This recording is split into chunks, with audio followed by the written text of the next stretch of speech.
kò lẹ́yìn òdì ojú tẹ fi ń wò mí ò ní fọ́ bẹ́ẹ̀ létí tẹ fi ń gbọ́ mi ní gbogbo gbà kò ní di lágbára Elédùà. Ohun tí mo mú wá sí ojú ìwòran wa tí mo dẹ̀ fẹ́ kẹnu ẹ̀ bodò láàárọ̀ yìí òun náà ni àwọn orúkọ tí mo ti ń kọ́ wa láti ìjẹlò mo fẹ́ kẹnu ìbodò kó lọ mú mi.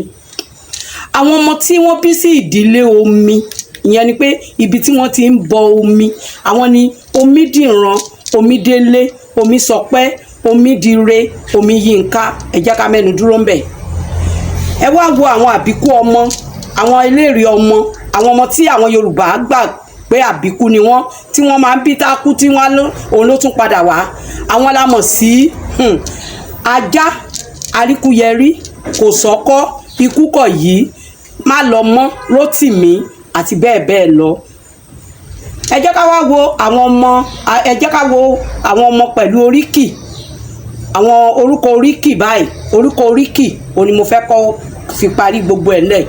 Àwọn ni Àyìnkẹ́, Àyìndé, Àkàndé, Àṣàbí, Àyọ̀ní, Àyọ̀ká àti bẹ́ẹ̀ bẹ́ẹ̀ lọ. Ẹ jẹ́ mẹ́nu dúró náà lórí orúkọ wa nílẹ̀ Yorùbá. Orúkọ máa ṣe pàtàkì o, orúkọ ọmọ máa ń ro ọmọ púpọ̀.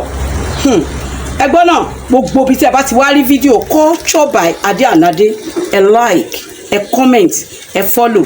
Paríparí ẹ share iṣẹ́ mi kó gòkè.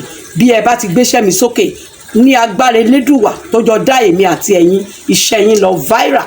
Ó dàbọ̀.